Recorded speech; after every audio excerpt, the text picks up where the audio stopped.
Hello, my dear friends artists. I decided to shoot another video regarding the portrait, which is we kind of started last time when I was introducing you to our art studio, the community art studio, and I'll show you where's the model set and how the process of working on the model happening in the art studio. But I just want to kind of bright your horizon on that subject because it spontaneously happens, this lesson, because I was thinking that it's going to be kind of in our chain of lessons, because we were talking about figure.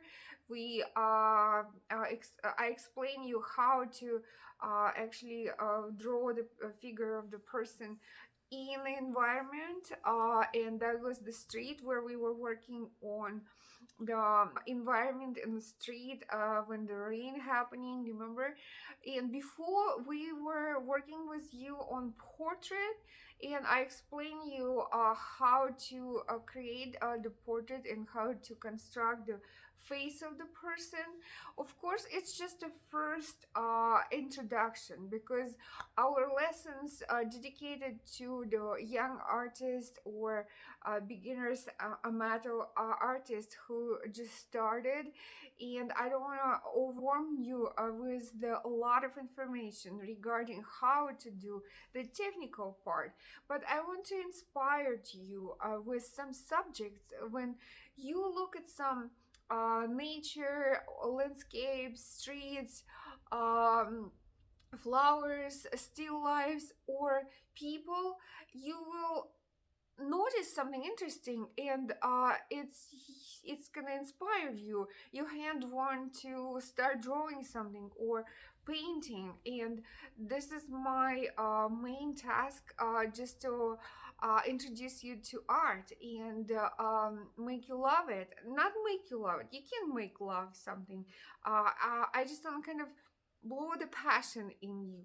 So and today it's one of that kind of lesson when I just want to kind of introduce you to the art history on that subject, because I always inspired you before the lesson, but I think so this time we can do it opposite. It doesn't matter, because you're not gonna start drawing the portrait of somebody right after the lesson. You probably will see what else available in the store, and I will shoot this video right after, when I put the other video on my channel, so then you can kind of use them together for the inspiration.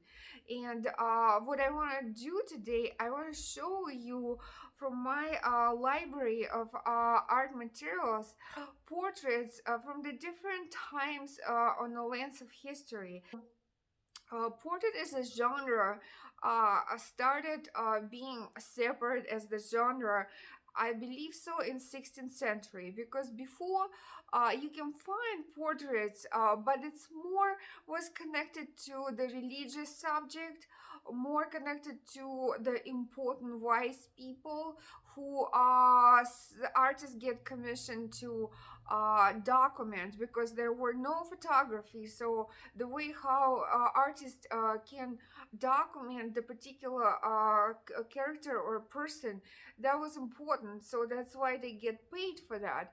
And on the side of the kind of topics for the which is connected to the Bible, they can make some money making portraits of the wise people, imperators or important people in the city or in a town, and that's how the portrait of the person who is wise or have some connection to the government start to be very popular, and one after another a lot of important people commission artists to create their portraits, because they want to kind of that for the history or for particular building, for the government building, or even for their families on the end.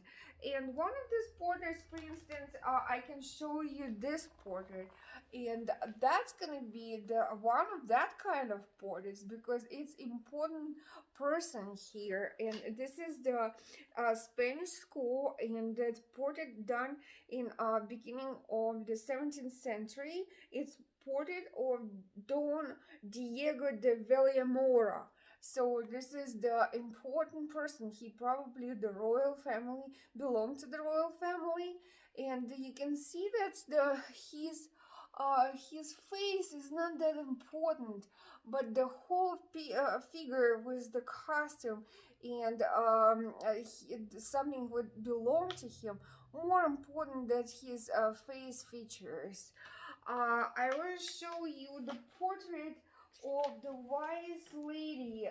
This is English school, and this is portrait of by artist Thomas Gainsborough, and you can see how talented that portrait is.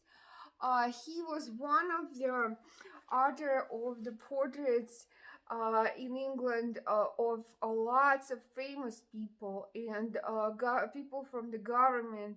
So, and he was the one of the beginners of this kind of subject, because before nobody ever paint just ordinary people. It was always something dedicated to a Bible or some mythological or historical subjects. And then on the beginning of the 17th century, the one of these artists, it was Thomas Gainsborough, who actually decided to paint regular people. And I think so after that it's just started. So there's gonna be after that so many in different schools, so many portraits. I want to show you one of the portrait of just a casual, probably rich person, but you can tell by the way how she dressed up. And this is the portrait Mademoiselle Isabelle Lemonnier. This is by Edouard Monet. Edouard Monet wasn't the impressionist, but he likes the impressionistic approach to his artworks, and you can tell that if you can see at this portrait that he's a subject of the model of who is posing for him. She just sitting there in just a kind of not even easy to say what kind of environment. It's just some gray background after behind her, and for artists, it's just important her figure and hands. This is the half figure portrait, and this is the one of most popular portraits. You can see that very often it's just a face and hands or one hand.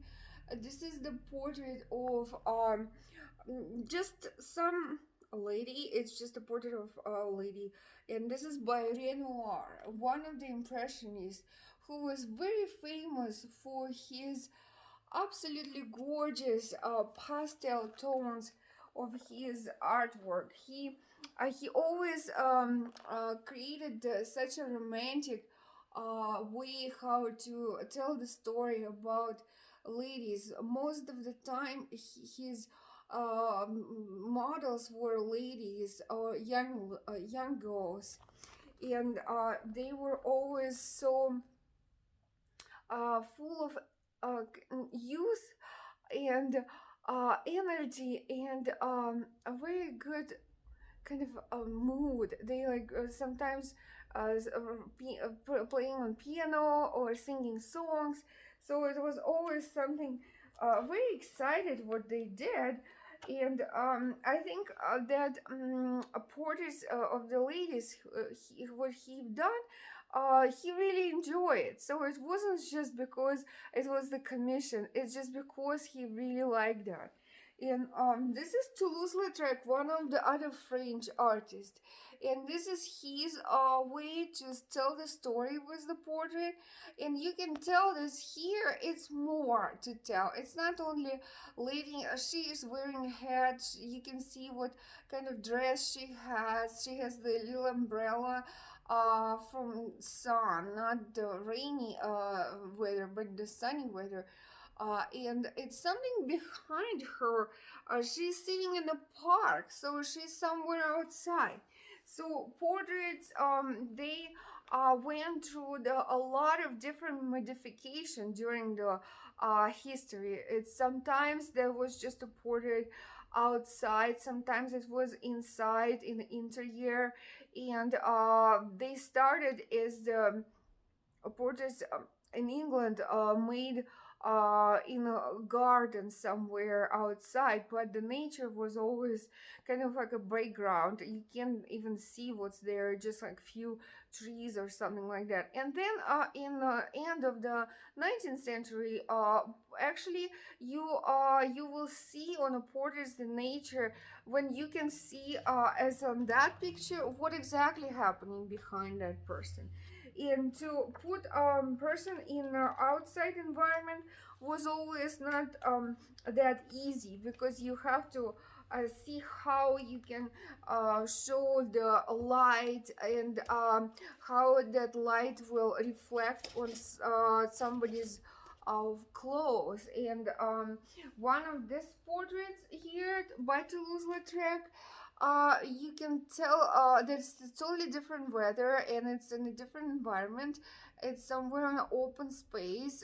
It's still a portrait, half portrait. The lady sitting in the front of you, she has a little bit different outfit, and it's the different lady, but it's the same approach. It's a portrait outside, and he likes to show somebody in a very nice atmosphere, somewhere in a house or maybe in a park, when the person is relaxed and feels very good. Remember last time when we were shooting video in an art studio, I told you that it's important that the model feel relaxed, so then you can make a portrait of somebody who is not a frightening or poker face person. It's some life actually going on. Sometimes even artists talk to their model, so that the model will be in a more natural environment and not going to be frightening or being frozen. So you don't want that happens on your picture. I want to show you a portrait of course, by my lovely artist Van Gogh. This is one of the model who was posing to him, and look at this background for this picture. This is gonna be hard to actually harmonize the color of the skin for this person, because she has such a bright um, behind of her environment. She's sitting somewhere by the table. She has some gloves in the front of her. She's sitting and thinking about something. And the way how he paint her, she is sitting a little bit not straightforward, not in a profile, but in the middle. So you can tell that she's thinking about something. And of course, I want to show you this famous portrait. It's a portrait of Dr. Garcia. Look at that intensive colors on this picture.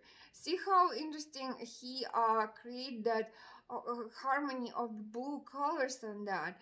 It's a blue behind for him color, and darker blue, more navy blue for his suit, and he's sitting and thinking about something. You barely can see his features, but you can tell that looking at this person that he is deeply in thoughts, and he probably a friend of artist, and they are familiar with each other.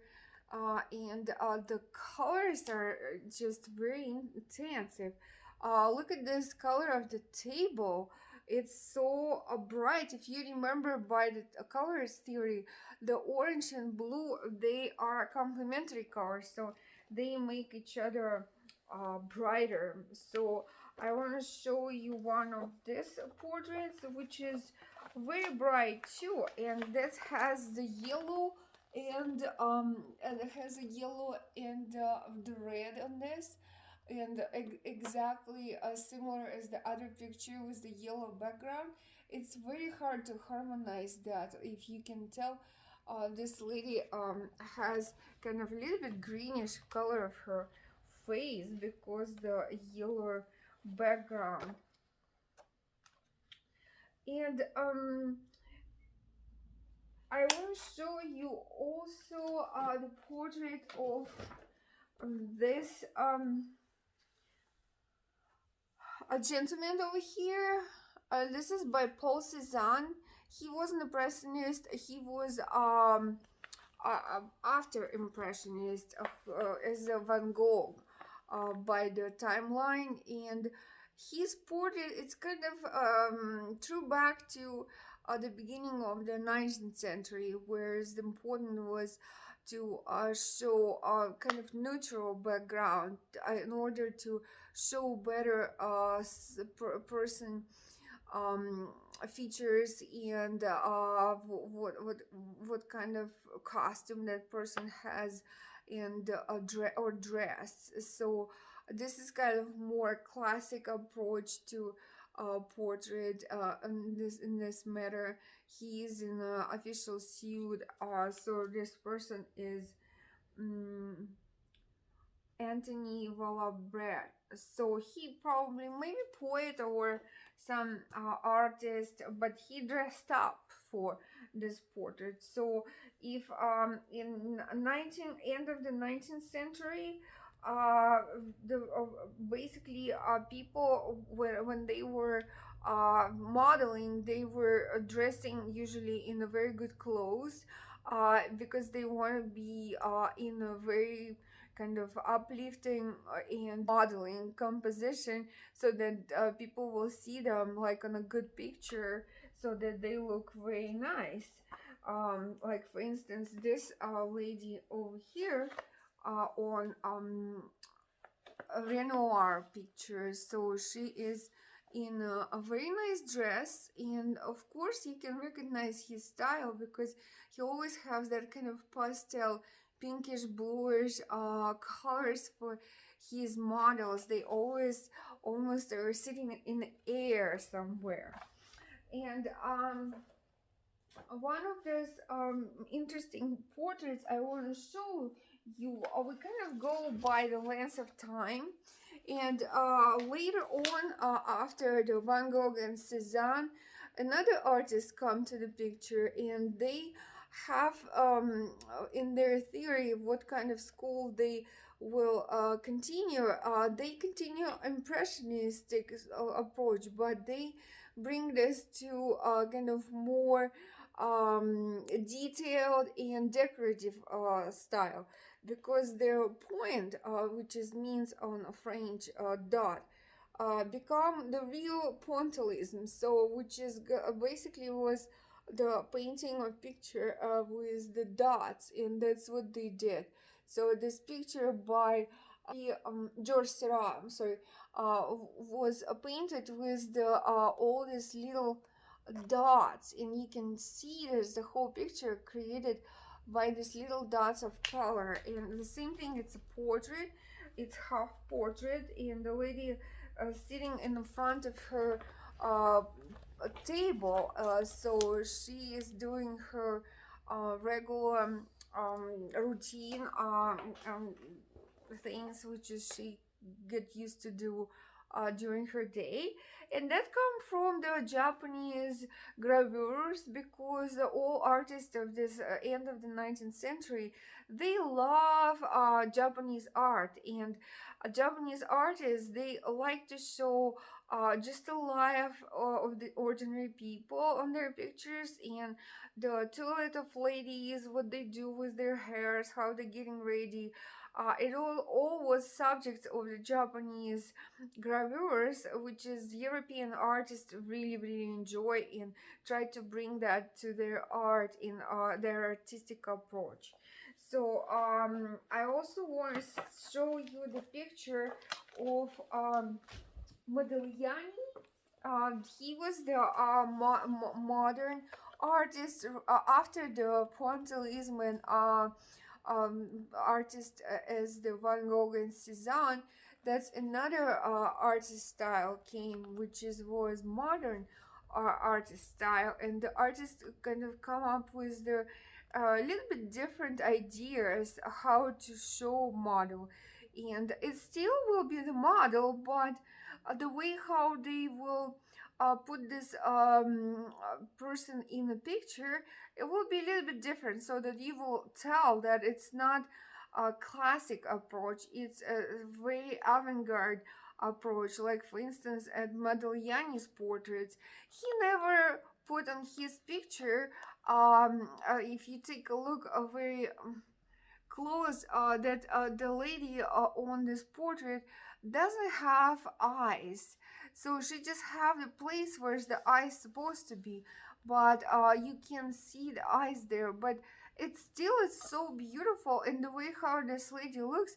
You can still say something about her character, and it's still the way how to make a portrait. So she has beautiful hands, and she has interesting way how she uh, incline her neck a little bit to one shoulder. And of course later on the artworks become even more colorful. For instance, that Picasso portrait of Roots, she looks very avant-garde, so you can see that is you can barely see what kind of features she has, but it's a lot of color, it's interesting composition. So it's just the time changed, and portrait become this kind. So if you can see what's the evolution, portrait made from the 17th century. Remember that portrait of this gentleman? And it's come to the point when you can barely recognize the person who is posing for you, but it still will be interesting portrait. So look at the people, and you have to analyze what's catch your attention, their clothes or the way how they bend their hand, or how they put their hand to the face, or how articulate their conversation, and something can catch your attention, and uh, you can just ask that person if that person can pose for you, because uh, you were just fascinated by this person, and something catch your attention. Beautiful hairs, beautiful eyes, interesting figure, the way how this person dressed up, anything can work. If before in 17th century portraits were made only for by necessity most of the time, and then they are transformed to something which is will be popular to have in a house, and rich people they commission artists to create their portrait for houses, like for instance in Great Britain, you can come to the place and it's going to be the family members pictures, or when you are going on the stairs to the second floor you will see portraits of the family members, for instance. So it's transformed over the centuries, it transformed just being something which is catch the artist eye, and that person posing for him, and he make a picture or she, and that's how the portraits are created. uh, when before that was something which is not everybody can afford. For instance, it might be some important person, like for instance it's here a friend's house. I love this artist. He, by the way, was the artist from 17th century, but Look how modern his portraits looks. The way how he actually painting his portraits, and the person's face, it's usually not frozen, it's alive. He's like half smiling. This is the artist painter John Constable. That's the one of the artists who like to paint landscapes. That's another genre which is started their history in 16th century. Before, it was always background for the religious composition on biblical topic, or it was just something which was decorative for the composition in the houses. So the genres, they were born basically in 16th 17th century, and they start their life separately, or sometimes they encountered in a particular composition. And we're gonna talk about this more later when we will be talking about landscapes, still lifes, or portraits. Sometimes you can see portrait with the still life, or sometimes you can see portrait somewhere in the nature. So that's the different genres are collaborate to work together for the idea which is artists have. And I think so. This is gonna do it for today. So I think that I inspired you to get the pencil and your color set and create a portrait.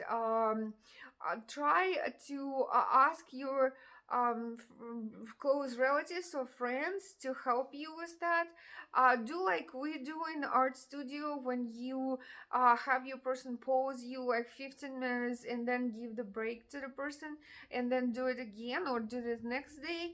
It's up to you, but try. And if you have any questions, email to me, put your comments, and we're gonna talk more about figure drawing later, and come back to all these details, because that subject is very very thick, so it's a lot to talk about. So we're gonna come back to that later with our different topics. Thank you for listening, and see you next time. We're gonna talk about abstract art, and I will introduce you to one of my friend artist, Jackie, and we will paint abstract artwork. I think that is going to be very exciting, and see you next time. Bye.